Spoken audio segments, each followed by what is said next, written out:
تمہیں دے سکے گا، نہ تمہیں غسل و طہارت کے مسائل پاک کر پائیں گے جب تک تمہارے سینوں میں نبی کونین صلی اللہ تعالیٰ علیہ وسلم کے لیے مر مٹنے کا جذبہ نہیں آئے گا۔ اس وقت تک دنیا کا کوئی پانی تمہیں پاک بھی نہیں کر پائے گا۔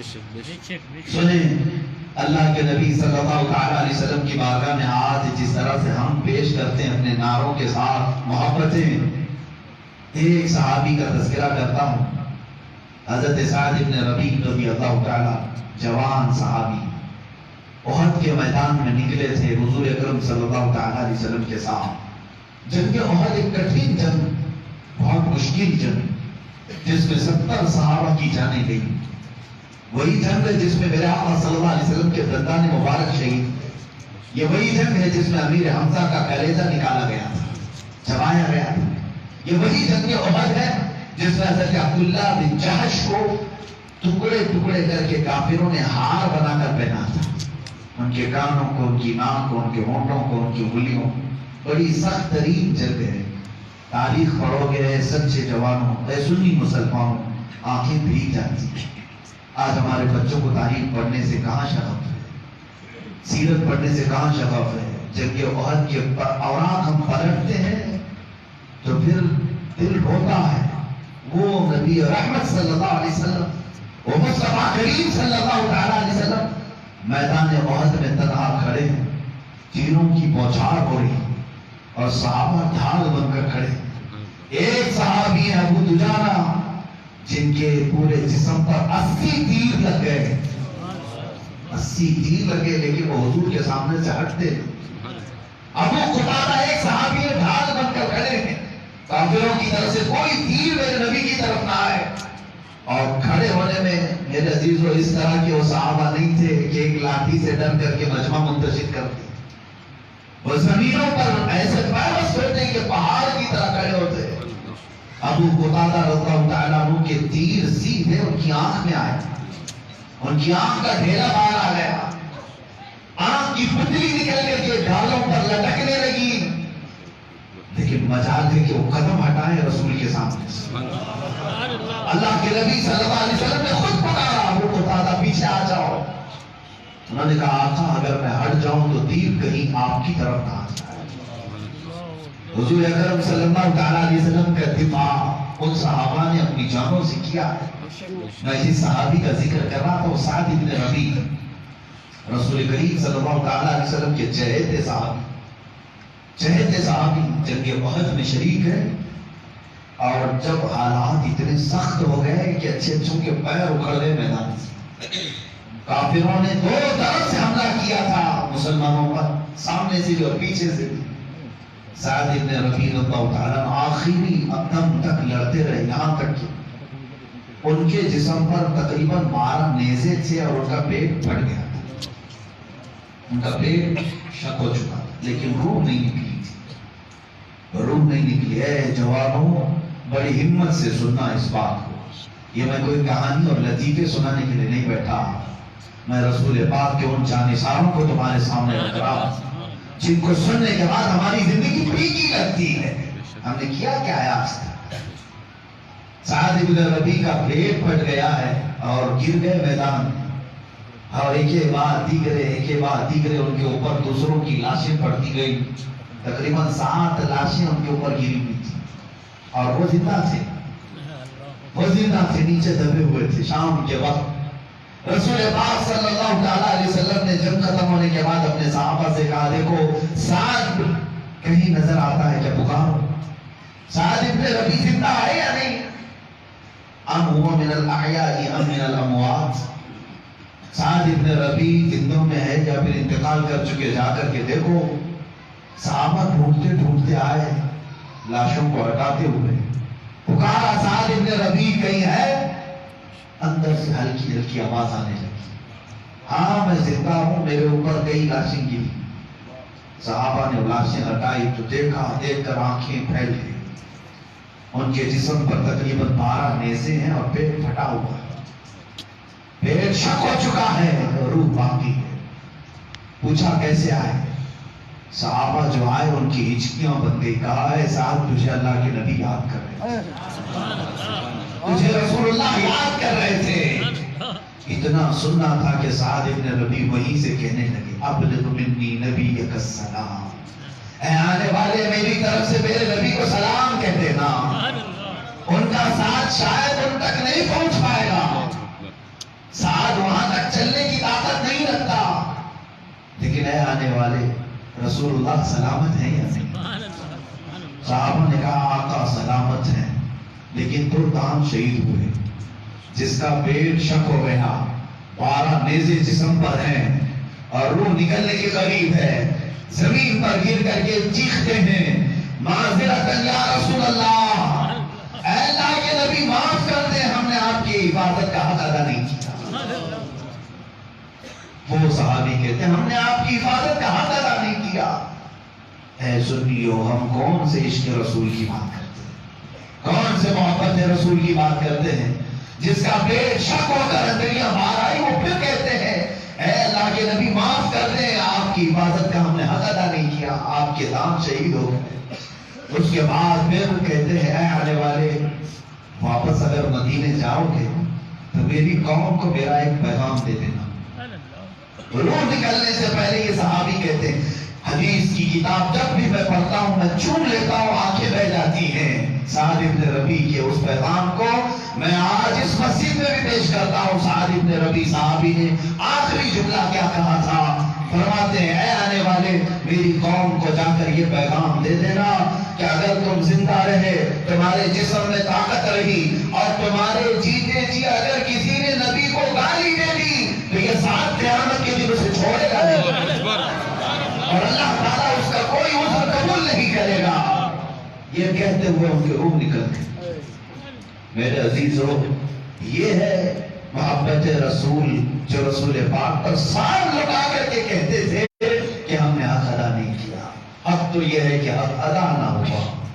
عزیزان گرامی وقار، چلو واپس اسی ناموں سے رسالت کی حفاظت کے لیے علم بلند کرتے ہیں۔ آج پھر سے اسی پرچم کو بلند کرتے ہیں جس پرچم کو مسلمانوں نے نیچے کر دیا۔ ہزاروں مسئلوں کے پرچم تم اٹھاتے رہو، کبھی کوئی مسئلہ حل نہیں ہوگا، اس لیے کہ میرا رب اس قوم کو کبھی عزت نہیں دیتا جو قوم رسول کی وفادار نہیں ہوتی۔ رسول کریم صلی اللہ علیہ وسلم سے وفاداری کرو گے تو قرآن پھر کہتا ہے رضی اللہ عنہ ورضوا عنہ، اللہ ان سے راضی ہے، اللہ ان سے راضی ہے۔ میرے عزیزو، رسول پاک صلی اللہ علیہ وسلم سے وفا کرنا سیکھو، یہی زندگی کا عین مقصد ہے، یہی عین مقصد ہے۔ تمہیں زندگی کیوں دی گئی؟ تم جوان کیوں بنے؟ آج تمہاری جوانی کس لیے آئی؟ حضور تاج الشریعہ بدر الطریقہ رحمۃ اللہ تعالیٰ نے اور پیارے انداز میں جاتے جاتے ہم سنیوں کو ایک پیغام دیا تھا، زندگی یہ نہیں کسی کی کسی کے، زندگی ہے نبی کی نبی کے لیے، نہ سمجھ مرتے ہیں زندگی کے لیے، جینا مرنا ہے سب کچھ نبی کے لیے۔ اور ان کے جد امجد فاضل بریلوی امام اہل سنت اعلیٰ حضرت رضی اللہ تعالیٰ عنہ نے ہم سنیوں کو یہی پیغام دیا تھا، صرف آپ مسلک اعلیٰ حضرت کا نعرہ لگا کر ٹھنڈے نہ ہو، ان کے اشعار کو اپنی زندگی میں پیوست یوں کرو۔ اعلیٰ حضرت نے بھی یہ عشق کا پیغام یوں دیا تھا۔ ہماری زندگی کس کے لیے ہے؟ کیوں جی رہے ہیں ہم کس کے لیے ہیں؟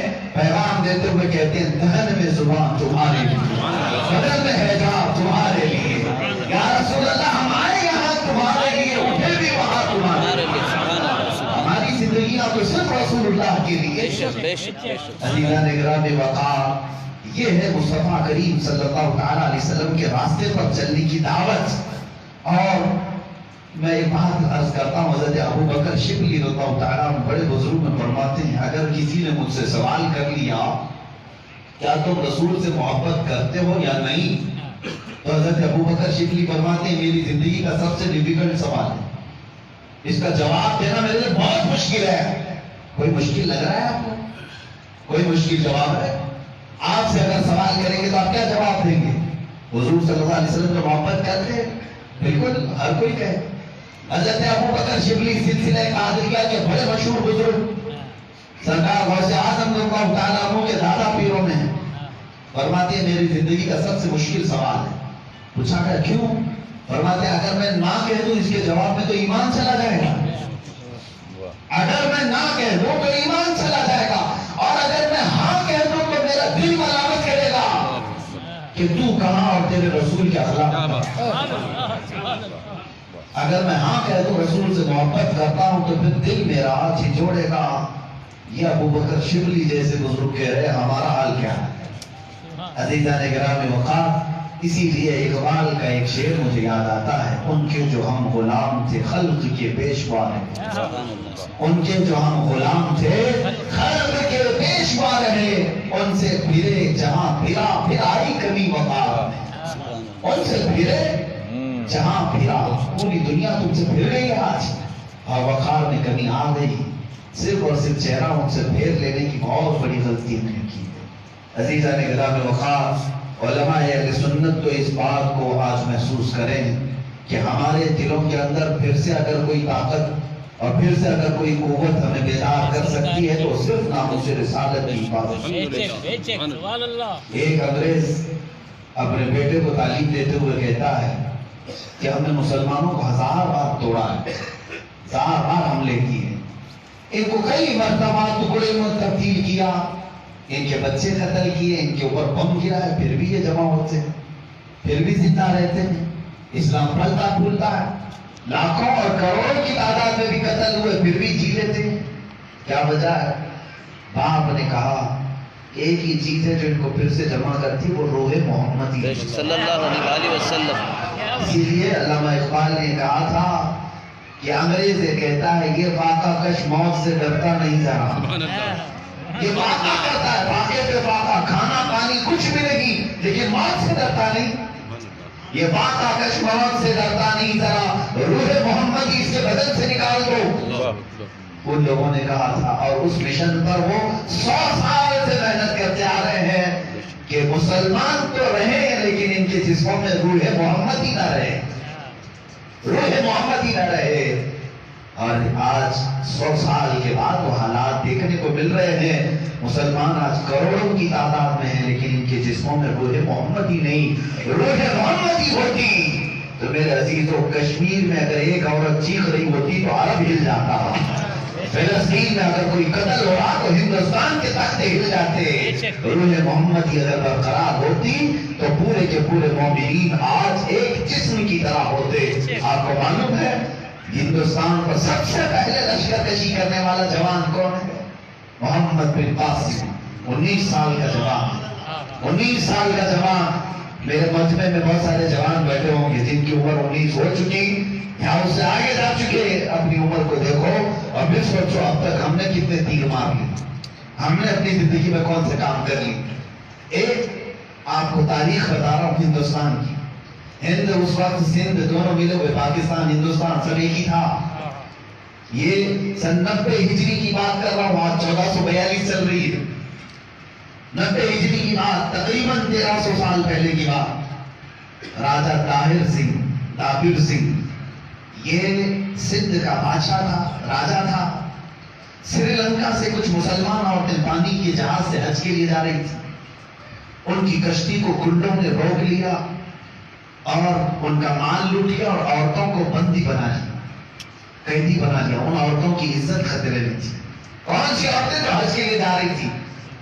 اس اضلاع میں کچھ ہندوستان میں تجارت کرنے کے لیے آئے ہوئے عرب کے کچھ لوگ، انہوں نے یہ دیکھا کہ گنڈے گرفتار کیے ہوئے مسلمان عورتوں، وہ مسلمان عورت جاتے جاتے راجہ کی طرف اتنا پکار کر کہتی ہے کوئی میرا بھائی زندہ جو مجھے یہاں سے آزاد کرائے اور میری عزت کی حفاظت کرے۔ وہ جو عرب کے تاجر تھے انہوں نے سنا، واپس عرب پہنچے۔ یہ دور تھا حجاج بن یوسف کا، گورنر تھا، اس کا بھتیجا ہے محمد بن قاسم، 19 سال کا جوان دربار میں کھڑا تھا۔ یہ عرب کے تاجر آ کر کے ہندوستان سے وہاں کے قصے سنا رہے تھے کہ ہم نے ہندوستان میں ایک راجہ کو دیکھا جو مسلمان عورتیں حج کے لیے نکلی تھی، ان کو گنڈوں کے ذریعے گرفتار کیا اور ان کی عزت کے ساتھ کھلواڑ ہو رہا ہے۔ وہ عورتیں پکار رہی تھی کوئی ہمارا بھائی زندہ ہے۔ گورنر ابھی اپنی کرسی پر بیٹھا ہے، خلیفہ تک یہ بات گئی نہیں، مجمع میں چلتا ہوا 19 سال کا جوان کھڑا ہو گیا اور دربار میں سامنے آیا پکار کر کہتا ہے لبیک یا اختی، اے میری بہن میں آ رہا ہوں، میں آ رہا ہوں۔ 19 سال کا جوان وہاں سے پکارا ہے عرب سے، اور اپنے چچا سے کہا کہ مجھے ایک چھوٹا سا لشکر دے دے، میں ہندوستان جا رہا ہوں۔ ہند کی طرف وہ 10,000 کا لشکر لے کر کے پہلی مرتبہ آنے والا محمد بن قاسم، سرکار غریب نواز رضی اللہ تعالیٰ عنہ سے تقریباً 400 سال پہلے کی بات، حضور سرکار غریب نواز سے 400 سال پہلے کی بات۔ محمد بن قاسم سندھ کے راستے آئے اور پہلے پیغام دیا کہ عورتوں کو آزاد کر دو، ان مسلمان عورتوں کی عزت سے نہ کھیلو، لیکن غرور اور گھمنڈ کے نشے میں اس راجا نے یہ سمجھا کہ یہ چھوٹی طاقتیں ان کو ابھی ہم پیروں سے رون دیں گے، لیکن اسے معلوم نہیں تھا کہ یہ جوان 19 سال کا تو ہے لیکن روح محمدی سے بھرا ہوا آیا، اور جب دعوت مبارزت پیش کی، جنگ کا تھمل بجا، 3 دن نہیں جنگ چل سکی، 3 دن نہیں چل سکی۔ اس قوت حیدری کے پیکر محمد بن قاسم نے راجہ داور سنگھ کے پورے گنڈوں کو قید کیا، اس کی فوج کو تتر بتر کیا، خود راجہ گرفتار ہو کر قیدی بن کر کے آیا، اور اس کے بعد آیا تھا محمد بن قاسم کچھ عورتوں کی عزت بچانے کے لیے، لیکن ہندوستان پر پرچم اسلام بھی لہرا تھا۔ آج بھی الہ آباد یونیورسٹی کی بہت ساری لائبریریوں میں تاریخ لکھنے والے پنڈت، ہندو پنڈت محمد بن قاسم کی تاریخ لکھتے ہوئے کہتے ہیں ہم نے کبھی آج تک اس طرح کا عدل و انصاف کرنے والا حکمران نہیں دیکھا جو 19 سال کی عمر میں آ کر کے ہمیں دائرہ اسلام کیا ہے یہ سکھا گیا تھا، اور اس وقت اس نے اعلان کیا تھا ہند کی سرزمین پر جو جس مذہب کے ساتھ رہنا چاہے، ہمارا دین جبر کے ساتھ داخل نہیں کرتا، زور زبردستی سے اسلام میں نہیں بلاتا، اپنے اپنے دین پر قائم رہو۔ محمد بن قاسم نے صرف 2.5 سال کے اندر ایسا عدل و انصاف قائم کیا تھا کہ سندھ کی سرزمین میں ہر جگہ سے محمد بن قاسم کو پکارا جاتا تھا۔ 21 سال کی عمر میں تو انتقال بھی ہو گیا، 21 سال کی عمر میں انتقال بھی ہو گیا، اور تاریخ میں آج تک رقم ہے نام ایک جوان کا، محمد بن قاسم، جس نے پہلی لشکر کشی کی تھی ہندوستان میں، اور اسی کے قدوم میمنت کی وجہ سے آج ہم بھی مسلمان ہیں۔ اسلام آیا، سرکار غریب نواز رضی اللہ تعالیٰ عنہ نے پھیلایا ہے، یہ الگ بات ہے، لیکن ان سے 400 سال پہلے ہی عرب سے لشکر لے کر کے آنے والا جوان، اے نوجوانوں، اے غیور مسلمانوں، میں تم سے پوچھتا ہوں آج تمہارے ہاتھ کس کام میں مشغول ہیں؟ آج نہ جانے کتنی مائیں اور بہنیں اپنی عزت لوٹنے کی شکایتیں کر رہی ہیں، ہم میں سے کسی کے کانوں پر چوبن نہیں رہی، ہمارے احساسات مردہ ہو چکے ہیں۔ ہم نے کیا اخبارات نہیں دیکھے، شام کو لٹتے ہوئے، عراق کو تباہ ہوتے ہوئے، یمن کو برباد ہوتے ہوئے، اور فلسطین کے بچوں کی چیخیں کیا نیوز میں نہیں دیکھتے آج؟ بلکہ میں تو سمجھتا ہوں اب حالات ایسے ہو گئے ہیں نوجوانوں کے، یہ سب حالات جیسی ہی اخبارات میں آتے ہیں اس کو سکپ کر کے یہ سوچتے ہیں کوئی اچھی تصویر دیکھنے کو مل جائے، ننگی عورتیں دیکھنے کو مل جائے۔ امت مسلمہ ایک طرف تڑپ رہی ہے، ان کی تڑپ کو دیکھنے کی بجائے لوگ گندی عورتوں کی تصویریں دیکھنے میں رات گزار رہے ہیں۔ اے نوجوانوں، آپ سے سوال ہوگا، ان تمام باتوں کا سوال ہوگا قیامت کے دن۔ حدیث پاک میں ہے، رسول کریم صلی اللہ علیہ وسلم فرماتے ہیں لا تزول قدم ابن آدم حتی یسأل عن خمس۔ حضور اکرم صلی اللہ علیہ وسلم فرماتے ہیں قیامت کے دن آدم کی اولاد میں جتنے بھی انسان ہیں، کوئی بھی اس وقت تک اپنا پاؤں نہیں ہٹا سکے گا میدان محشر سے جب تک اس سے 5 سوال نہ ہو جائیں۔ یہ 5 سوالوں سے کسی کی بھی چھٹی نہیں۔ حضور اکرم صلی اللہ تعالیٰ علیہ وسلم نے ارشاد فرمایا تھی، اس میں سے پہلا سوال یہ ہے، اللہ رب العزت یہ پوچھے گا میں نے تجھے جوانی دی کہاں کہاں خرچہ کیا؟ یہ سب پہلا سوال ہوگا، جو جوان ہو چکی ہے اور جو جوانی گزر چکی۔ اب محدثین فرماتے ہیں جوانی کا حساب دیتے دیتے کچھ لوگوں کو 300 سال لگ جائے، کچھ لوگوں کو 500 سال لگ جائے، اس لیے کہ جوانی کے حالات اتنے سخت ہیں۔ بچپن میں معلوم نہیں تھا، بڑھاپے میں ریٹائر ہو گئے، جو کچھ کیا سب جوانی میں کیا، حساب تو اسی کا دینا ہی تھا۔ اتنا لمبا وقت بیت جائے گا کہ وہ ہٹ نہیں سکے گا اور اس پر بھاری سے بھاری کیا جانے لگے گا۔ اے نوجوانوں، کیا ہم اس حساب کے لیے اپنے آپ کو تیار رکھیں؟ کیا ہم اتنے 100 سال میدان قیامت میں کھڑے ہونے کی طاقت رکھتے ہیں؟ اور نہیں ہے تو اپنی راتوں کو صاف کر لو، اپنی تنہائیوں کو پاک کر لو۔ آج موبائل چلاتے ہوئے نوجوان کیا یہ نہیں سوچتا کہ میرا رب مجھے دیکھ رہا ہے؟ پردے کے پیچھے تم اگر اسکرین پر گندی چیزیں دیکھتے ہو تو کیا تمہیں یہ خبر نہیں ہے کہ اللہ علیم و خبیر ہے، وہ دلوں کے حالات کو بھی جانتا ہے۔ یعلم خائنۃ الاعین، قرآن میں اللہ نے فرمایا، اللہ فرماتا ہے وہ تمہاری آنکھوں کی خیانت کو دیکھ رہا ہے، آنکھوں کی خیانت کو دیکھ رہا ہے۔ حالات تو ایسے ہیں کہ ایک بچے نے کہا، اس کی توبہ کا بھی ایک عجیب قصہ ہے، بہت ساری تقریریں سنا، توبہ نہیں کر پاتا تھا۔ کہتا ہے ایک دن گھر میں بیٹھا ہوا اچانک ظاہر سی بات ہے کچھ نہ کچھ غلط چیزیں دیکھ رہا تھا، پردہ ہلا اور ایسا لگا کہ کوئی آ رہا ہے تو جلدی سے اس نے چھپا لیا۔ بعد میں پتا چلا کہ بلی آئی تھی، بلی نے پردہ ہلایا تھا اور وہ چل کر کے چلی گئی۔ وہ نوجوان کہتا ہے کہ میں صرف اتنی آہٹ سے بھی ڈرا ہوں، اپنی اس چیز کو اس بلی کے سامنے بھی دکھا نہیں سکتا تو اس رحمان کے سامنے کیسے دکھاؤں؟ اس اللہ رب العزت کی بارگاہ میں جب حکم ہوگا، پورے اہل محشر کے سامنے تمہارے ماں باپ بھی کھڑے ہوں گے، تمہارے بھائی بہن بھی کھڑے ہوں گے، تمہارے رشتے دار بھی ہوں گے، حد تو یہ میرے عزیزو تمہارے سامنے رسول پاک بھی ہوں گے۔ اس وقت اگر کہا جائے چل تو بیان کر رات کی تنہائیوں میں کیا کیا کرتا تھا، تو دن کے اجالے میں کیا کیا کرتا تھا، تو کیا ہمارے اندر یہ سخت باقی رہے گی اس دن ہمیں ساری چیزیں کہنی؟ بلکہ بعض حدیثوں میں یہ ہے کہ قیامت کے دن کچھ لوگ تمہیں تانا ماریں گے، اے فلاں بن فلاں تو بہت نیک تھا، تجھے کیا ہو گیا، تیرے اتنے کرتوت کیسے نکل آیا آج؟ یہاں تک کہ جو لوگوں کو کہتا تھا اور خود عمل نہیں کرتا تھا، اس کے بارے میں حدیث مشکات شریف کی، میدان قیامت میں اس کے پیٹ سے اس کی انتڑیاں پیچھے کے مقام سے نکالی جائیں اور ایک کھوٹے پر ایک لکڑی پر باندھ کر کے اسے گھمایا جائے گا۔ لوگ اس کو پہچانے کر پوچھیں گے اچھا آدمی تھا، ہمارا پڑوسی ہے، نیک تھا، یہ تو سب ٹھیک ٹھاک تھا، اچھا مسلمان تھا، اسے کیا ہوا؟ صاحب پوچھنے کے لیے اس کے ارد گرد جمع ہو جائیں گے۔ وہ کہتا ہے، وہ پکارے گا قیامت کے دن، اے لوگوں تم نے میرا صرف ظاہر دیکھا تھا، میرا باطن بہت گندا تھا، میں کہتا کچھ اور تھا، کرتا کچھ اور تھا، اس لیے سب کے سامنے اللہ نے مجھے ذلیل کیا۔ پیچھے کے مقام سے انتڑیاں نکالنا اور ایک کھمبے پر باندھ کر اسے گھمانا معمولی بات نہیں، سنتے ہوئے اور پڑھتے ہوئے بدن کے رونگٹے کانپ جاتے ہیں۔ اے عزیزان گرامی وقار، بہت دیر ہو چکی ہم جو دوسرے راستے پر چل پڑے، اور یاد رکھو اگر گاڑی چلاتے ہوئے دو راستے آ گئے، غلطی سے دوسرے راستے پر چلے گئے تو جلدی یو ٹرن بھی نہیں ملتا ہے کہ واپس آئیں پھر اس راستے پر جائیں، لیکن یاد رکھ لینا کہ واپس آ کر پھر اس راستے پہ جانے میں ایک عمر کا حصہ بھی چلا جاتا ہے۔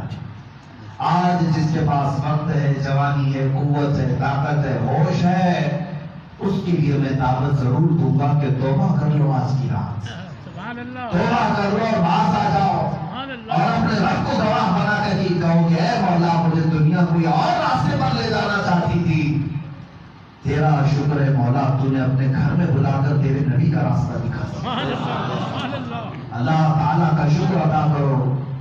اور کبھی کبھار میں اس بات کو بھی محسوس کرتا ہوں، مسجد میں اور مجمع میں اتنے سارے لوگ آئے ہوئے ہیں، آپ سب کیوں آئے ہوئے ہیں؟ مولانا لوگ بلا کر کے بہت سارے لوگ شکایت بھی کرتے ہیں، حضرت ہمارے محب گرامی حضرت مفتی مشتاق صاحب بھی کہہ رہے تھے کہ محسور کا بڑا الگ مزاج ہے کہ لوگ آتے نہیں ہیں، جلسوں میں آتے نہیں ہیں۔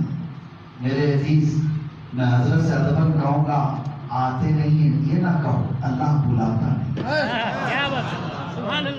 جب تک اللہ تعالیٰ کی توفیق نہیں ہوتی اس کی تحلیل پر کوئی قدم بھی نہیں رکھ سکتا، کوئی نہیں آتا۔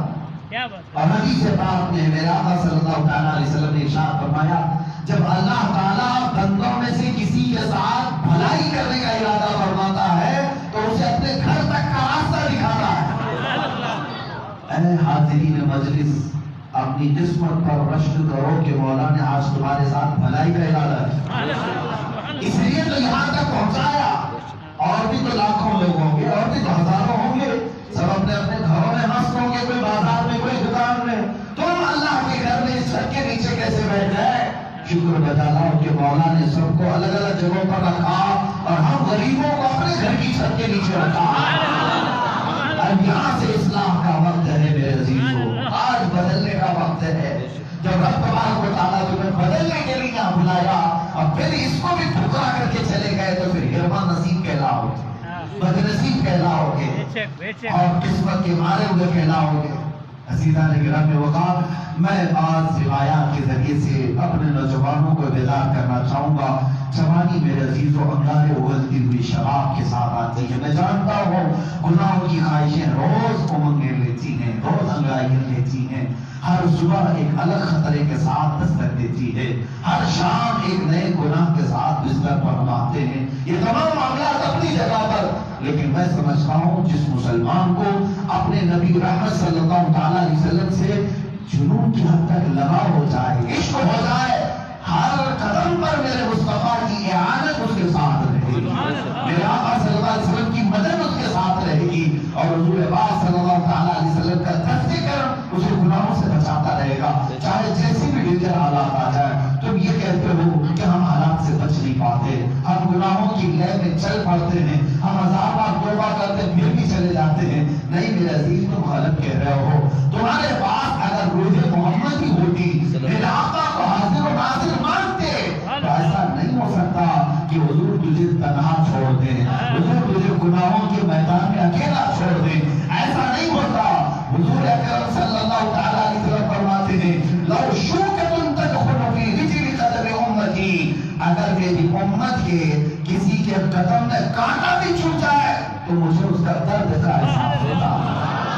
اور رسول پاک حضور اکرم صلی اللہ علیہ وسلم فرماتے ہیں, تمہارے تلووں میں کانٹا چھوئے, اس کے درد کا احساس بھی مدینے والے کو ہوتا ہے, تو تمہارے گناہوں کے دنگل میں پھنسے ہوئے ہونے کا احساس کیا رسول پاک کو نہیں ہوتا؟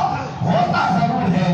وہ رسول انتظار کرتے ہیں, میرا امتی میرے دربار میں واپس کب آئے گا. اے غلاموں, تم نے وظیفے کیے ہوں گے بہت سارے, لیکن امام اہل سنت فاضل بریلوی کا ایک وظیفہ میں دے دیتا ہوں. جو گناہوں سے بچ نہیں پاتے, جو عیاشیوں سے باہر نہیں آ پاتے, ان کے لیے بہترین علاج یہ ہے. ہمارا تو سنیوں کا مسئلہ کوئی مسئلہ نہیں الحمدللہ, اس لیے کہ ہم اپنے نبی کو حاضر و ناظر مانتے ہیں. رسول حاضر بھی ہے, ناظر بھی ہے. حضور ہمیں دیکھ بھی رہی, عقیدہ ہے نا ہمارا الحمدللہ. حاضر و ناظر رسول کو ماننے والوں کے لیے کوئی دقت ہی نہیں ہے. ان کے لیے دقت ہے جو کہتے ہیں مر کر مٹی میں مل گئے, پکارے تو کس کو پکاریں گے. سنیوں کے پاس تو رسول ہر جگہ موجود ہے, وہ جہاں تصور کرے گا رسول کو اپنے سامنے پائے گا. اسی لیے امام اہل سنت نے فرمایا, گناہوں سے بچنے کا اور اس دلدل سے نکلنے کا ایک بہترین وظیفہ یہ ہے, اے سنی مسلمانوں, حضور کو حاضر و ناظر جان کر یوں پکارو اور کہو, یا رسول اللہ, تو جو چاہے تو میل میرے دل کے دھلے, تو جو چاہے تو میل میرے دل کے دھلے, کہ خدا دل نہیں کرتا کبھی میلا تیرا. یا رسول اللہ, خدا دل نہیں کرتا کبھی میلا تیرا, تیرے ٹکڑوں پہ بنے غیر کی ٹھوکر پہ نہ ڈال. یا رسول اللہ, تیرے ٹکڑوں پہ بنے غیر کی ٹھوکر پہ نہ ڈال, چھڑکیاں کھائے کہاں چھوڑ کے سردا تیرا.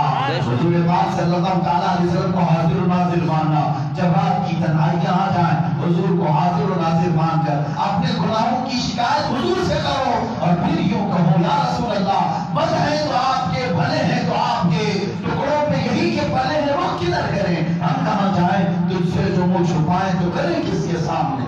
یا رسول اللہ, تم سے جو منہ چھپائیں تو کریں کس کے سامنے, کیا اور کسی سے توقع نظر کی ہے. ہم جانتے ہیں ہمارے گناہوں کی داستان کسی اور کو سنائے تو زندگی بھر وہ ہم سے نفرت کرنے لگے گا.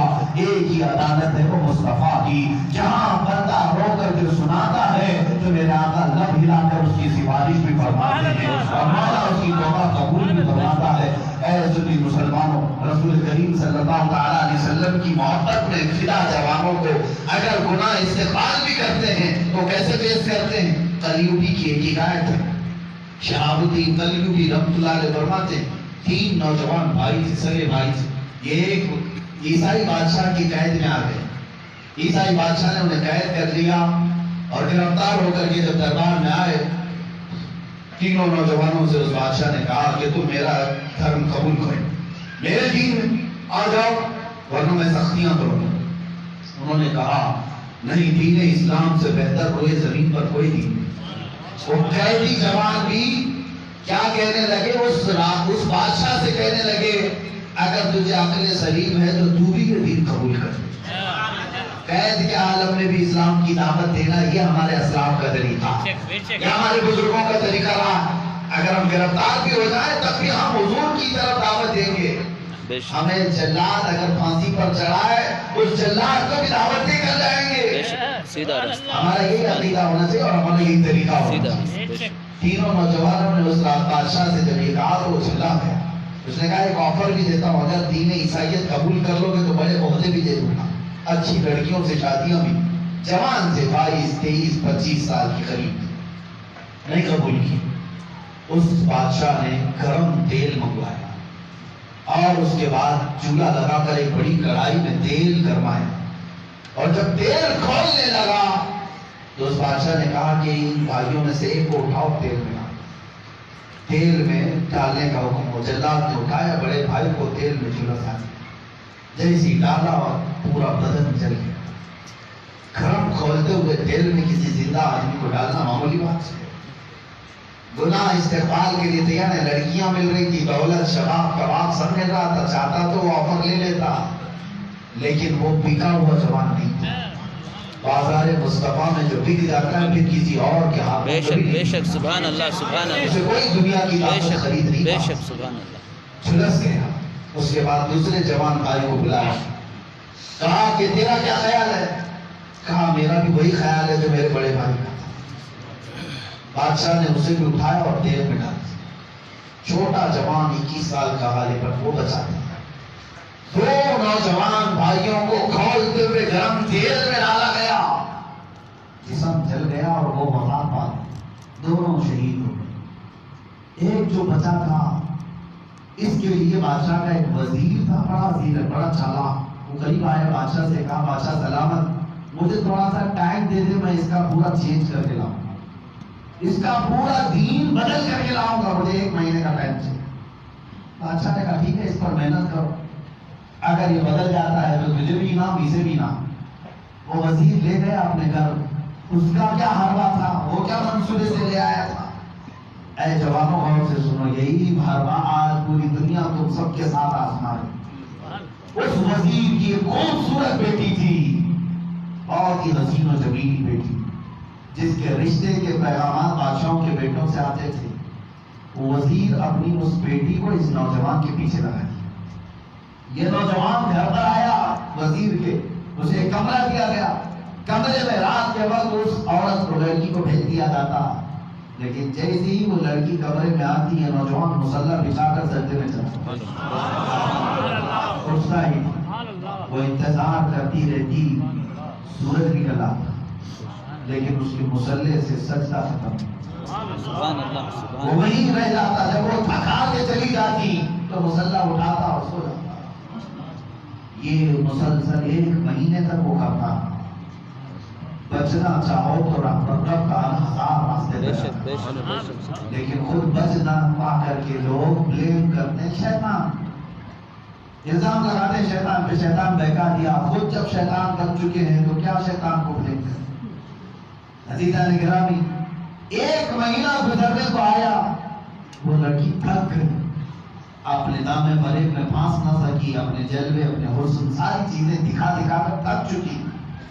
پھر اس دن 1 مہینہ ہونے کے قریب اس عورت نے پیچھے سے کہا اے دیوانے، ایک بار مجھے دیکھ تو لے، میرے حسن و جمال کو دیکھنے کے لیے کتنے بڑے بڑے بادشاہوں کے شہزادے کھڑے ہیں، پیغام نکاح بیچنے، اور تو ہے کہ ایک نظر اٹھاتا نہیں، ایک بار تو میرے حسن کو دیکھ لے۔ جانتے ہو اس جوان نے کیا کہا؟ اس جوان نے کہا جن آنکھوں میں جمال مصطفیٰ بسا یہاں کی امانت ہے مصطفیٰ کے لیے، ان آنکھوں کو تجھ جیسا حسن کبھی دھوکہ نہیں دے سکتا۔ اتنا کڑک جواب، اتنا مضبوط جواب، منہ پھیرے بغیر جواب دیا۔ وہ خاتون کا دل بسیج گیا اور کہا دھرم کیا ہوتا ہے، دین کیا ہوتا ہے، اب میں نے تجھ سے سیکھا. مذہب کیا ہوتا ہے، اپنے نبی سے محبت کیا ہوتی ہے، تجھ سے سیکھا. اور وہ لڑکی کہتی ہے اے جوان کیا ہی اچھا ہوتا کہ تو بھی مجھے اسلام میں داخل کر. اسی رات کو اس نے کلمہ طیبہ پڑھایا، اس خاتون کو اسلام میں داخل کیا. یہ ہوتے ہیں جوانان مصطفیٰ. دنیا ان کے پاس گمراہ کرنے کے لیے آتی ہے، لیکن وہ دنیا کو عشق مصطفیٰ کا ہار پہناتے ہیں. جو آیا محبت مصطفیٰ میں رنگ جائے. تمہارے پاس اگر دولت آئے تو اس دولت حرام کو حلال میں بدل دو. اگر کوئی لڑکیاں جوان خواتین گمراہ ہو چکی ہے، بہتی ہے، جوانوں کی یہ ذمہ داری ہوتی ہے کہ انہیں عشق مصطفیٰ سے سرشار کر کے کنیزان فاطمہ میں شامل کریں. یہ نوجوانوں کی ذمہ داریاں. اس جوان نے جب اس خاتون کو کلمہ پڑھایا تو خاتون کہتی اب میں تجھے زیادہ دیر اپنے گھر میں قید نہیں رکھنا چاہتی، میں تجھے یہاں سے نکلنے کا راستہ دیتی ہوں. ایڑیاں کھولتی، دروازے کھولتی. وہ جوان جانے لگا تو خاتون کہتی ہے میرا اس گھر میں اب کیا کام، تیرے ساتھ میں نہیں چلتا. میں دربار اسلام جہاں بھی ہوگا وہاں تیرے ساتھ رہنے کو پسند کرتی ہوں. اتنی خوبصورت دوشیزہ وزیر کی بیٹی ایک نوجوان کے ساتھ چل پڑی. رات کے وقت یہ دونوں شہر کو کراس کرتے ہوئے نکلے، حدوں کے باہر آئے تو اچانک گھوڑوں کے دوڑنے کی آواز آئی. گھوڑے دوڑتے ہوئے ان کا پیچھا کرنے لگے. یہ ڈر کر کے ایک درخت کے پیچھے چھپ گئے. شاید بادشاہ کو خبر ہو گئی یا وزیر کو اطلاع ہو گئی کہ ہم دو بھاگ چکے ہیں. وہ لڑکا بھی بھاگا ہے اور وزیر کی لڑکی بھی بھاگی ہے. پکڑنے کے لیے ہمارے پیچھے فوج آ گئی. یہ درخت کی اوٹ میں چھپے تھے. وہ جو فوج آئی سیدھے وہ درخت کے پاس آ کر رک گئی. گھوڑوں کی آواز بند ہو گئی. لیکن جیسے ہی اس جماعت میں سے اس شخص کا، اس نوجوان کا نام لے کر پکارا گیا فلاں بن فلاں باہر آ جاؤ. جب یہ درخت کے سامنے سے باہر نکل آتا ہے تو دیکھا وہ بادشاہ کی فوج نہیں، گھوڑوں پر اس کے دو شہید بھائی سوار جن کو تیل میں کھولتے ہوئے بادشاہ نے ڈال دیا تھا، وہ گھوڑے پر سوار آئے. یہ ڈر کر کے سہم گیا کیا میں حقیقت دیکھ رہا ہوں یا خواب دیکھ رہا ہوں؟ میرے دو شہید بھائی گھوڑوں پر کیسے آئے؟ ان دونوں بھائیوں نے کہا اے نارے ننھے بھائی تو حقیقت دیکھ رہا ہے، کیا تمہیں قرآن میں نہیں پڑھا اللہ کی راہ میں جو مارے جائے میں مردہ نہ وہ زندہ ہے، تمہیں اس کا شعور نہیں. یہ جو جماعت آئی ہے یہ بادشاہ کی فوج نہیں، اس میں اصحاب بدر، اصحاب احد، شہید صحابہ کی جماعت ہے. شہید صحابہ کی جماعت ہے. ہم آئے ہیں تو اور تیری یہ ساتھ نکلنے والی خاتون کا نکاح پڑھائیں کہ تم راستے میں اجنبی نہ جاؤ، تم نکاح کے بندھن میں بندھ جاؤ اور پاکیزہ راستے سے تم جاؤ. اللہ اکبر. میرے عزیزوں اس جوان نے اپنے دو شہید بھائیوں کو دیکھا تو سہم گیا، رونے لگا اور یاد کیا اس منظر کو. قسم خدا کی کیا منظر رہا ہوگا. آج آپ کے بچے کو کوئی تھوڑا سا چھری لگا دے، دل پر چھری چلتی ہے. آج آپ کے بھائی کو کوئی ایک مکہ مار دے، آپ آتے سے باہر ہوتے ہیں. اس جوان نے اپنے دو بھائیوں کو کھولتے ہوئے تیل میں جلتے دیکھ کر کے کیا محسوس کیا ہوگا؟ کیا ہم اس تکلیف کو آج احساس کر سکیں گے؟ وہ نوجوان بھائی احساس کے ساتھ رونے لگا. دونوں بھائیوں سے کہتا ہے جب وہ ظالم جلاد اے میرے بڑے بھیا آپ کو تیل میں ڈال رہا تھا میرے رونگٹے کانپ رہے تھے. وہ درد کا احساس میں بھول نہیں پاؤں گا. آپ کو کتنا درد ہوا ہوگا، آپ کی چمڑی جھلس گئی تھی، کس قدر تکلیف سے آپ اس تیل کی کھولتے ہوئے کڑائی سے باہر آئے تھے. اتنا کہتا جا رہا تھا یہ جوان بھائی. دونوں بھائیوں نے گھوڑے پر سے کہا اے ننھے کس تکلیف کی بات کر رہا ہے، کس درد کی بات کر رہا ہے، کون سی غربت کی بات کر رہا ہے؟ ہمیں تو کوئی درد نہیں تھا، ہمیں تو کوئی غم نہیں تھا. کہا کوئی درد نہیں ہوا، گرم تیل میں کھولتے ہوئے کوئی آپ کو چرچراہٹ نہیں لگی. کہا کیسے لگتی؟ جب یہ ظالم ہمیں تیل میں ڈالنا تھا سامنے تو مصطفیٰ کریم کی ذات تھی. اپنے جمالے جہاں آرا کے ساتھ تھے. عزیزان گرامی وقار حضور اکرم صلی اللہ علیہ وسلم کے دیدار میں محو رہ کر کے بھلا روح نکلنے کا بھی درد کسی کو ہو سکے گا. عزیزان گرامی وفا، یہ ہے میرے آقا صلی اللہ تعالیٰ علیہ وسلم سے وفا کرنے والے جوان. اگر وہ کھولتے ہوئے جیل میں بھی جائیں تو انہیں درد کا احساس نہیں ہوگا. یہی امام احمد بن حنبل رضی اللہ تعالیٰ، 4 اماموں میں سے ایک امام ہے، حق بات کا اعلان کیا تھا خلیفہ وقت کے سامنے. اس وقت ایک مسئلہ چل رہا تھا، لوگ بہک رہے تھے، گمراہ ہو رہے تھے. قرآن کو کہہ رہے تھے فنا ہونے والا ہے، قرآن کو مخلوق کہہ رہے تھے فانی ہے، اور علماء اہل سنت حق علماء کہہ رہے تھے قرآن باقی ہے، اللہ کی صفت ہے، قرآن کبھی فنا نہیں ہوگا. ہمارا عقیدہ کیا ہے؟ قرآن کبھی فنا نہیں ہوگا، یہ اللہ کا علم ہے. قرآن کے ورقوں کو نہ سمجھو، قرآن علم الہی ہے. اگر ورق جلا بھی دو گے تو قرآن کبھی ختم نہیں ہوگا. امام احمد بن حنبل نے یہ فتویٰ دیا تھا اپنے زمانے میں. ان کو ایک بار دیگرے 3 بادشاہوں نے، عباسی زمانے میں عباسی سلطنت کے 3 خلیفاؤں نے کوڑے مارے، 100 کوڑے مارے.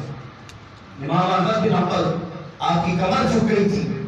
ایک وقت وہ بھی آیا کہ جلاد جب آپ کو مارنے کے لیے دونوں ہاتھ باندھ چکا، صرف جسم پر تہبند تھی، لنگی پہنے ہوئے تھی، اور ننگی پیٹھ پر کوڑے مارے جاتے. کوڑا کوئی بیلٹ کا نام نہیں ہے، وہ چمڑے کا پٹا ہوتا تھا. آج کے زمانے میں ایک کوڑا مارا جائے تو جسم کی چمڑی لگ کر آ جائے. 100 کوڑے مارے جاتے، کسی کا انتقال ہو جاتا. امام احمد بن حنبل پر جب کوڑے مارے جا رہے تھے، جانتے ہیں وہ ہر کوڑے پر الحمدللہ تھے. الحمدللہ کہتے. کس بات پر کوڑا کھا رہے ہیں؟ کس بات پر؟ صرف دین مصطفیٰ کی حمایت میں کھا رہے تھے، اپنے گھر بچانے کے لیے نہیں نکلے تھے. علماء کو یہاں سے بہت ساری چیزیں سیکھنے کو ملتی ہیں. علماء اہل سنت حق بولنے میں کبھی کوئی کوتاہی نہ کرے، کوئی نرم گوشہ نہ اختیار کرے.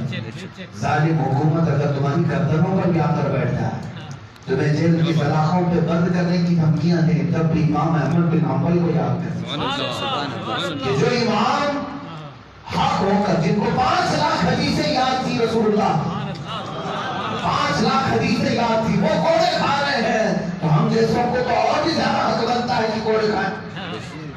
ہماری کون سی زندگی ہے؟ ہم کون سے بہت بڑے تو رمضان، پھر بھی ہم اپنی سیفٹی کے لیے باہر نکلنا ہی نہیں چاہتے. بہت سارے علماء کو یا تو ان کی کمیٹیوں نے زبان پہ تالے لگا رکھے، مولانا بولنا مت، حالات خراب ہے، حالات خراب ہے، تھوڑا دیکھ کر کے بولو، سوچ سمجھ کر کے بولو. یہ لوگ علماء کی زبانوں پر تالے لگا رہے ہیں. میں ان سے کہتا ہوں یہاں حالات خراب ہیں، حالات خراب ہیں. آج تو رسول پاک صلی اللہ تعالیٰ علیہ وسلم جو مکہ میں دعوت دے رہے تھے، حالات بہت اچھے تھے، بہت اچھے حالات تھے. وہاں بلال حبشی کے پیر میں رسی ڈال کر مکہ والے کھینچتے تھے، حالات اچھے تھے. خبیب ابن عدی کو سولی پر چڑھا کر کے آنکھوں میں سلائیاں پھیر رہے تھے، حالات اچھے تھے. جب وہاں خباب بن العرب کو ٹکڑے کر رہے تھے مکہ والے، حالات اچھے تھے. ارے ان لوگوں کو کہنا چاہیے تھا اس وقت کے حالات خراب ہیں، تھوڑا چھپ کر کے کریں. اس وقت اتنے گرم حالات میں بھی، تب کی بھی ریت میں بھی بلال حبشی نے احد کا نام لگایا. زیادہ سے زیادہ کیا ہوگا، ہماری گردنیں جائیں گی، اور ہم نے رکھی ہی ہے گردن رسول اللہ کے. عزیزان گرامی بتا، میں بات عرض کر رہا تھا، امام احمد بن حنبل کوڑے مارے جا رہے تھے، لیکن ایک عاشق رسول کو دیکھے، کچھ کوڑے پڑے تو تہبند کھلنے لگی، لنگی کھلنے لگی.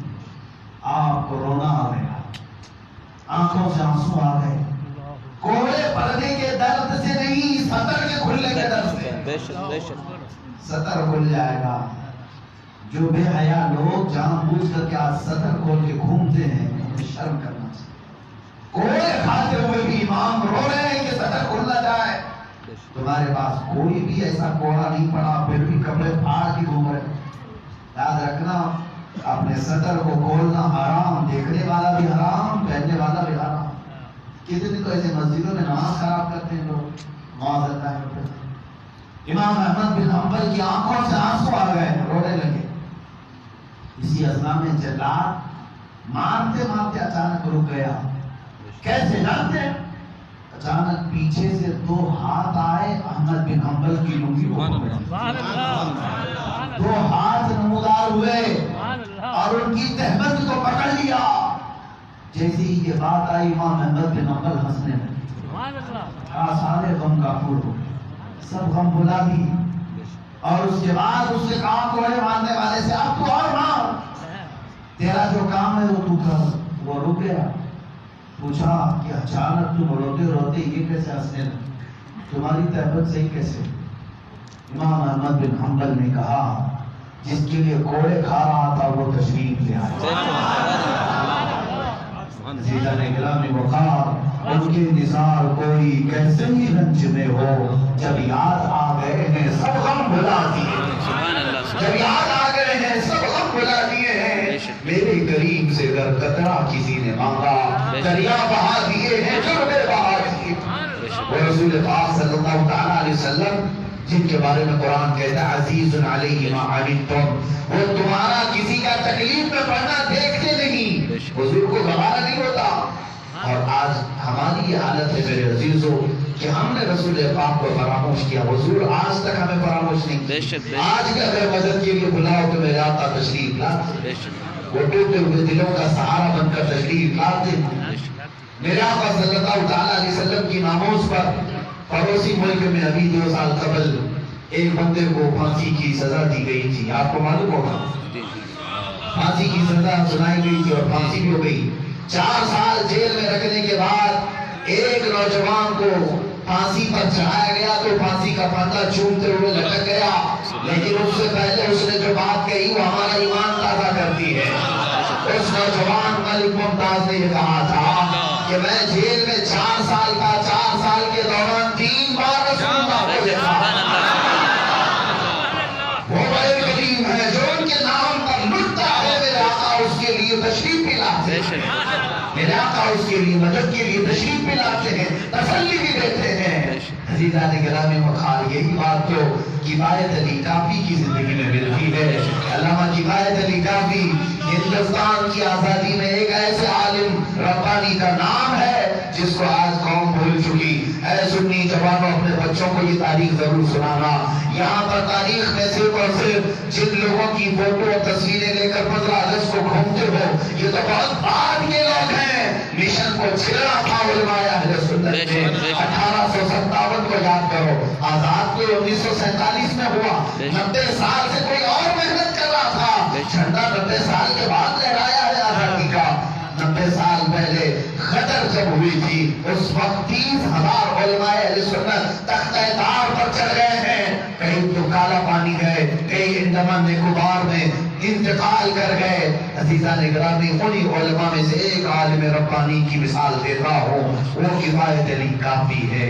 مراد آباد شہر کے رہنے والے ایک ایسے غیور عالم دین، اللہ ہماری جماعت میں ایسے علماء جو قوم کے دلوں میں محبت رسول صرف سکھائے نہیں بلکہ جلائے اور اسے اور روشن کرے، جیسے امام احمد امام اہل سنت فاضل بریلوی رضی اللہ تعالیٰ عنہ نے فرمایا الروح تزد حرقا، ایک شعلہ دیگر برزن عشقا۔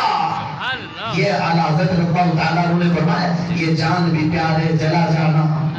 یہ اعلیٰ حضرت نے فرمایا حضور کی بارگاہ میں کہ اب عشق کی شمع ایسی پھوٹ جائے کہ اب اور ہم جل جائیں، اے عشق تیرے صدقے جلنے سے چھٹے صدقے، جو آگ بجھا دے گی وہ آگ لگائی ہے۔ مراد آباد شہر میں کفایت علی کافی کا ایسا ہولڈ تھا کہ انگریز قریب نہیں آتے تھے۔ آج الحمدللہ اس شہر میسور کے شہر میں بیٹھ کر گفتگو کر رہا ہوں، جن کے قدموں میں بیٹھنا الحمدللہ ہم بھی اپنی سعادت محسوس کرتے ہیں۔ شہر میسور حضرت ٹیپو سلطان شہید رحمت اللہ تعالیٰ علیہ۔ عزیزوں، ٹیپو سلطان صرف تصویروں کے لیے نہیں ہے، فوٹوؤں کے لیے نہیں ہے، میں سمجھتا ہوں وہ ہماری قوم کی زندگی ہے، وہ ہماری قوم کی زندگی ہے۔ اگر کسی کی نبض دھڑکنا بند کرے تو میں سمجھتا ہوں اس بچے کو ٹیپو سلطان کی قصے سناؤ وہ زندہ ہو جائے گا، بیدار ہو جائے گا۔ جو مرے ہوئے لوگ ہیں، بزدل لوگ ہیں، انہیں چاہیے کہ ایسے ویسے پہاڑی چوہوں کی تاریخ نہ پڑھے، شہر میسور کی تاریخ پڑھے، بزدلی ختم ہو جائے، خیر ختم ہو جائے گا۔ میں بات عرض کر رہا ہوں، میں ادھر ادھر نہیں جانا چاہتا۔ کفایت علی کافی اس عالم ربانی کا نام ہے جس نے ایسے شورشوں کے زمانے میں فتویٰ دیا، اے سنی مسلمانوں اپنے ایمان کی حفاظت کرنا آج تم پر فرض ہے۔ خلاف جہاد کرنا تم پر فرض ہے. جہاد کا نام لینے سے آج ڈرتے ہیں. آج تو الگ حالات ہے, ڈیموکریسی ہے. اس وقت انگریزوں کی خود پرستی تھی, وہ ڈکٹیٹرشپ تھے, اور کسی بھی عالم کو بولتا ہوا دیکھتے تو گرفتار کرتے, مار ڈالتے. کفایت علی کافی کے ساتھ بھی یہی ہوا. اس عالم ربانی کو گرفتار کرنے کے لیے کئی بار پولیس آئی, لیکن مراد آباد شہر سے انہیں گرفتار نہیں کیا جا سکا.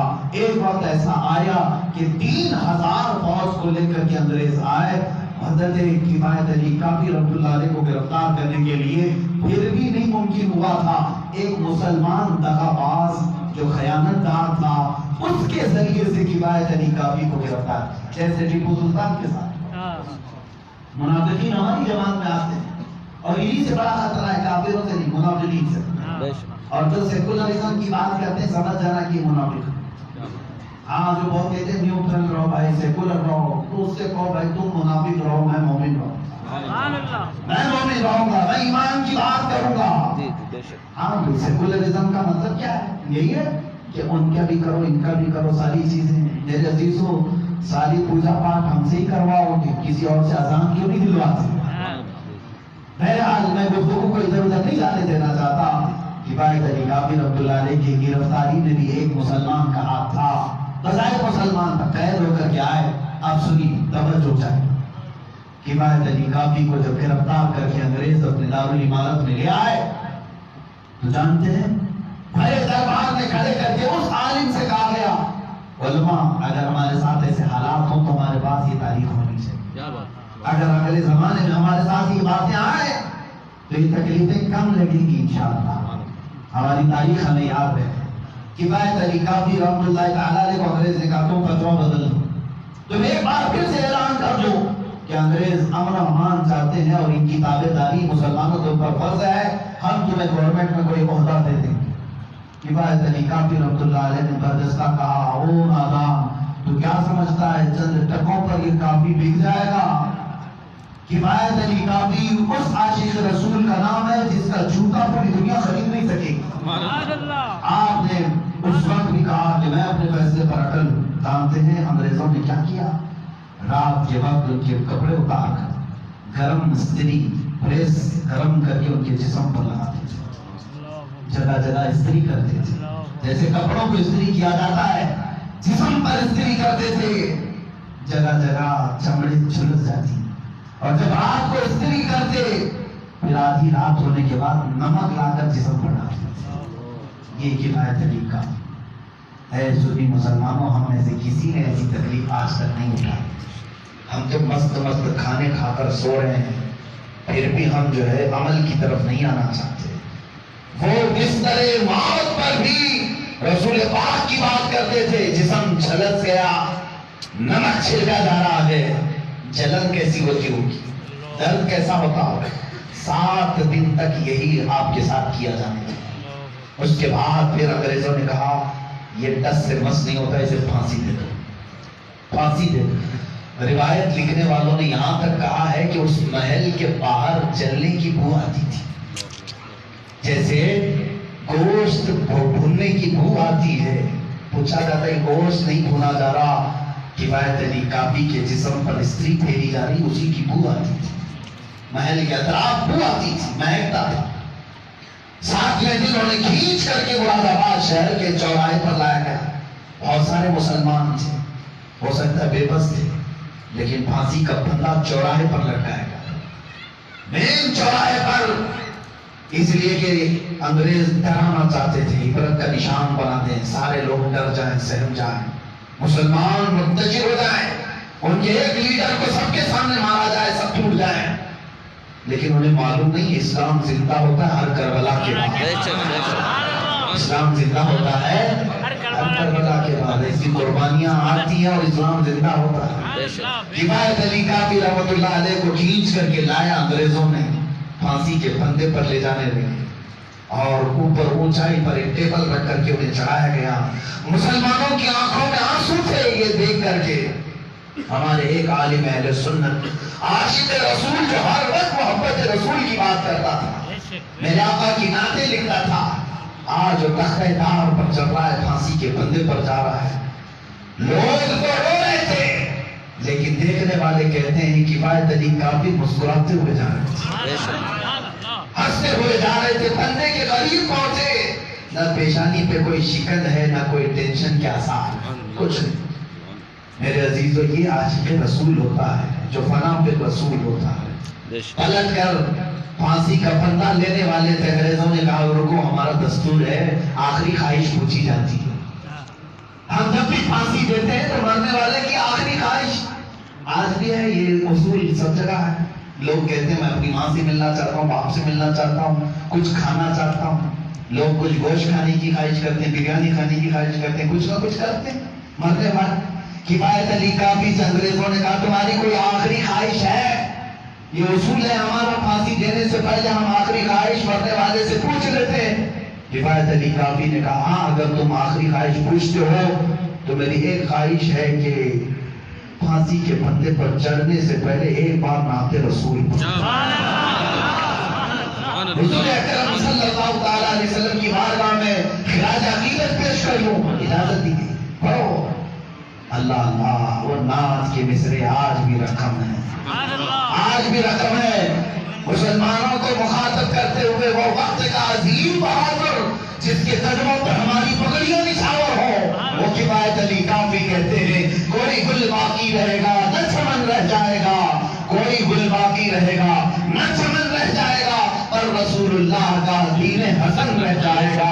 اطلس و کمخاب کی پوشاک پہ نازا نہ ہو، اس تنے بے جان پر خاکی کفن رہ جائے گا۔ سب فنا ہو جائیں گے کافی وہ لیکن حشر تک، سب فنا ہو جائیں گے کافی لیکن حشر تک نعت حضرت کا زبانوں پر سخن رہ جائے گا، نعت حضرت کا زبانوں پر چلن رہ جائے گا۔ عزیزان گرامی وقار، یہ ہے محبت رسول میں اپنی جان فدا کرنے والے ان غیور مسلمانوں کی تاریخ کے چند اوراق میں نے تمہارے سامنے کھولے، صرف اور صرف میں نے اپنی تقریر میں مجاہدین کے کردار اس لیے بیان کیے کہ اگر کہیں سے ڈر بزدلانہ طریقہ سہمنے کا کوئی شوق ہو رہا ہو تو ان غیور اور نوجوانوں کو پڑھو اور اپنے دلوں سے خوف نکالو، اور آؤ اسی مصطفیٰ کریم صلی اللہ علیہ وسلم کی گلیوں میں جہاں سے ہمارا سفر شروع ہوا تھا، ہمارا سفر شروع ہوا تھا مدینے کی اس بستی سے کہ ہم جس طرف نکل جاتے تھے پرچم اسلام لہرا کر کے آتے تھے، حتیٰ کہ ہماری تاریخ میں یہ ہے، اے مسلمانوں، ہماری تاریخ یہ ہے کہ ہم اگر سمندر کو کہتے تو سمندر راستہ دے دیتا، ہم نے بادلوں سے کہا تو بادلوں نے راستے موڑ لیے، آندھیاں اپنا رخ موڑ لیتی تھی۔ اسی لیے تو علامہ اقبال نے مسلمانوں کی تاریخ میں ہی تو یہ کہا ہے کہ حق سے سرکش ہوا کوئی تو بگڑ جاتے تھے، دیکھ کیا ہم توپ سے بھی لڑ جاتے تھے، اور اگر اڑ جاتے میدان میں تو پاؤں شیروں کے بھی میدان سے اکھڑ جاتے تھے۔ اور ہمارا حال یہ تھا کہ اذانیں کبھی یورپ کے کلیساؤں میں تو کبھی افریقہ کے تپتے ہوئے صحراؤں میں، دشت تو دشت ہے، دریا بھی نہ چھوڑے ہم نے، گہرے ظلمات میں دوڑا دیے گھوڑے ہم نے، آ گیا عین لڑائی میں گر وقت نماز، قبلہ روحوں کے زمین بوس ہوئی قوم حجاز، ایک ہی صف میں کھڑے ہو گئے محمود و ایاز، نہ کوئی بندہ رہا نہ کوئی بندہ رہا۔ یہ ہماری تاریخ ہے، یہ ہماری روشن تاریخ ہے۔ اے سنی مسلمانوں، ہم جس طرف چاہتے استقبال کرنے والے علاقے ہمارے پاس ہوتے۔ آپ کو معلوم ہے دریائے نیل سوکھ جاتا تھا، بار بار سوکھتا تھا۔ عمر ابن خطاب رضی اللہ تعالیٰ عنہ نے ایک خط لکھا دریائے نیل کے نام پر، اے نیل اگر تو اپنی مرضی سے بہتا ہے تو ہمیں تیرے پانی کی ضرورت نہیں، اور اگر تو اللہ کے حکم سے بہتا ہے تو رسول اللہ کا غلام عمر تجھے حکم دیتا ہے کہ واپس بہ جا۔ دریائے نیل 16 گز اوپر آ چکا تھا۔ یہ ہے محبت رسول میں جینے والے غلاموں کی تاریخ۔ ہم نے کہیں پر بھی دیکھا ہے، طارق بن زیاد کو دیکھا، اندلس گیا ہے، اسپین گیا ہے، ایک لشکر اسلام لے کر کشتیاں جلا دی تھی، تاریخ معلوم؟ پہلی مرتبہ مسلمان یورپ میں ڈالے اسلام لے کر تو دریا پار کر کے اس طرف گئے کشتیوں میں، لکڑی کی کشتیاں تھی۔ طارق بن زیاد نے کہا 4 کشتیوں کو آگ لگا دو۔ کہا کیوں؟ کہا کہ ہم مسلمان ہیں، ہم پیچھے جانے کا سوچتے ہی نہیں، ہم جس طرف گئے یا تو مریں گے یا تو پھر پرچم اسلام لے رہا ہے۔ یہ جذبے تھے. تاریخ بن زیاد کو پڑھنا چھوڑ دیا, نور الدین زنگی کو پڑھنا چھوڑ دیا, صلاح الدین ایوبی کو پڑھنا چھوڑ دیا. اے مسلمانوں دور کیوں جاتے ہو؟ میسور والے صرف ٹیپو سلطان کو بھی پڑھ لیں. میں سمجھتا ہوں کہ پھر سے ان کا یہ کھویا ہوا وقار واپس آ جائے, عزت پھر سے مل جائے, اور شاید ہو سکتا ہے کہ جس کو اقبال نے کہا ہے وہ پھر ہمارے پاس لوٹ آئے. قوت عشق سے ہر پست کو بالا کر دے, گھر میں نام محمد سے اجالا کر دے. کی محمد سے وفا تو نے تو ہم تیرے ہیں, یہ جہاں چیز ہے کیا لوح و قلم تیرے. مسلمانوں میری تقریر کا خلاصہ آپ نے سمجھ لیا ہوگا. میں نے جو کہنا چاہا اب میں سمیٹ کر کے آپ کو بتاتا ہوں چند جملوں میں. ہماری زندگی کا خلاصہ, ہمارے جینے کا خلاصہ صرف اور صرف یہ ہے, آج سے یہ طے کر لو کہ جیئیں گے تو نام رسول کے لیے, اپنی عزت کے لیے نہیں, اپنی عزت کے لیے نہیں. اگر ہم نے کوئی گالی دیتا ہے تو معاف کر سکتے, ہماری ماں اور ہمارے باپ کو کوئی کوسے تو سے درگزر کر سکتے, لیکن میرے نبی کی شان میں انگلی بھی اٹھائے تو ہم برداشت نہیں کر سکتے. یہ عشق رسول کی طرف ہمیں لوٹنا ہوگا, اس ایمان کی طرف ہمیں لوٹنا ہوگا. یہ عقیدہ لے کر کے چلو. اور جوانوں سے میں کہوں گا, اے جوانوں, اور ان قریب تمہاری جوانی ختم ہو جائے, چند سالوں کے بعد چھٹیاں پڑیں گی, تم کچھ شیشے میں اپنے آپ کو دیکھنے سے ڈرتے رہو, گھبرانے لگو گے, بڑھاپا آ جائے گا, دانت ہلنے لگیں گے, کمر جھک جائے گی, اور پھر جو کر سکتے تھے وہ نہیں کر پاؤ گے. اسی لیے آج اللہ تعالیٰ نے جو جوانوں کو طاقت دیا, قوت دیا اور وقت دیا ہے, اس کو غنیمت جانو اور اٹھ جاؤ, بیدار ہو جاؤ. ان علماء کو کیا سمجھتے ہو؟ کیا یہ علماء ناوارث ہیں, یہ یتیم ہیں, یا پھر یہ پیسوں کے لیے تمہارے در در کے دروازے کھٹکھٹاتے ہیں؟ ان کا کیا ہے تمہارے ساتھ؟ میرے عزیزوں, علماء کی ایک جماعت ہمیشہ اس کام کے لیے اللہ نے رکھی ہے کہ وہ رسول کی طرف لوگوں کو واپس لائے, حضور کی طرف واپس لائے. مجھے بتاؤ, اس مجمع کو جمع کر کے ان علماء نے تم سے کون سی پراپرٹی خریدی, کون سے بنگلے بنائے, کتنی جائیدادیں ان کی ہوئی؟ یہ 25-25 سال 30-30 سال تمہارے مسلموں کی امامت کرتے ہیں, اور جس وقت ان کا جنازہ جاتا ہے تو پتا چلتا ہے کہ ان کی رائے کے گھر میں پوری زندگی گزاری. یہ علماء ربانیین ہیں جو آج بھی تمہارے درمیان موجود ہیں. آج اگر یہ تمہیں اٹھا رہے ہیں, بیدار کر رہے ہیں, تو ان کا ساتھ کھڑے ہو جاؤ, ان کے ساتھ شانے سے شانہ ملا کر. اور اللہ کے رسول صلی اللہ علیہ وسلم کی حدیث سے امام غزالی فرماتے ہیں, احیاء العلوم میں, جب مولا تعالیٰ کسی قوم سے ناراض ہوتا ہے تو سب سے پہلے اس قوم سے اپنے علماء کو ہٹا دیتا ہے. علماء چلے جاتے ہیں, یا تو انتقال کر جائیں گے یا ہجرت کر جائیں گے, پھر وہاں صرف بدترین لوگ ہوں گے اور ان پر اللہ کا عذاب آئے گا. یہ امام غزالی فرماتے ہیں, علماء کو اللہ سب سے پہلے اٹھائے گا. کہیں ایسا نہ ہو کہ بدعملیوں کے متعلق یہ محنت کرتے کرتے تھک جائیں اور چھوڑ کر کے چلے جائیں.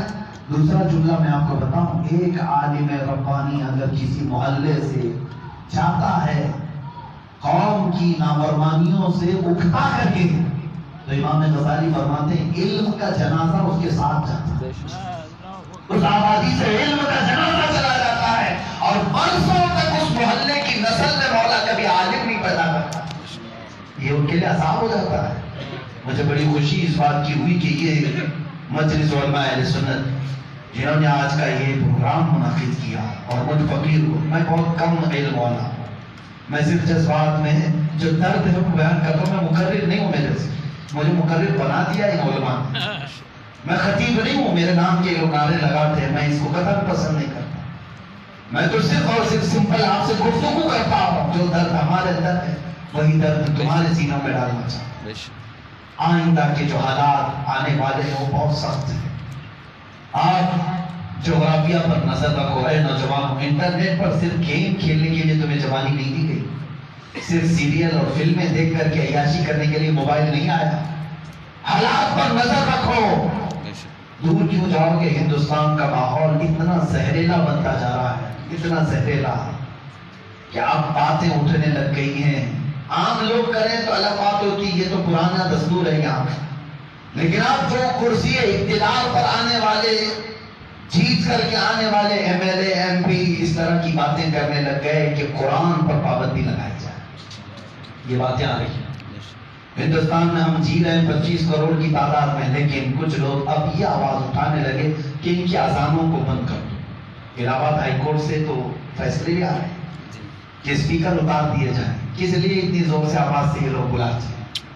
1400 سال سے ہماری آوازیں گونج رہی تھی، آج آ کر کے ہماری آوازوں پر پابندی، کس کا یہ نتیجہ ہے؟ اے سنیو بتاؤ کس کا نتیجہ ہے؟ کیا مؤذن کا قصور ہے کہ مائک کا قصور ہے؟ میں سمجھتا ہوں یہ مردہ قوم کا نتیجہ ہے۔ جب قوم کے اندر سے احساس مردہ ہو جاتا ہے تو پھر کتے بھی اس پر بھونکنے لگ جاتے ہیں، کتے بھی بھونکنے لگ جاتے ہیں۔ دیوار کیا گری میرے خستہ مکان کی، لوگوں نے آنے جانے کا راستہ بنا دیا۔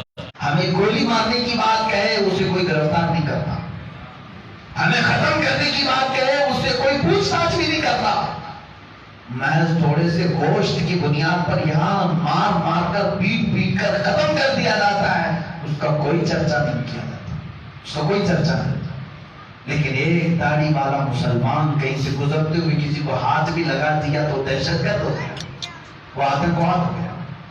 یہ جو دوہرا معیار یہاں چل رہا ہے، کیا اس کو آپ نہیں سمجھ پا رہے؟ اب بھی نہ سمجھو گے تو کب سمجھو گے؟ اسی لیے علامہ اقبال نے آج سے تقریباً 80 سال پہلے کہا تھا، نہ سمجھو گے تو مٹ جاؤ گے اے ہندی مسلمانوں، تمہاری داستان تک نہ رہے گی داستانوں میں۔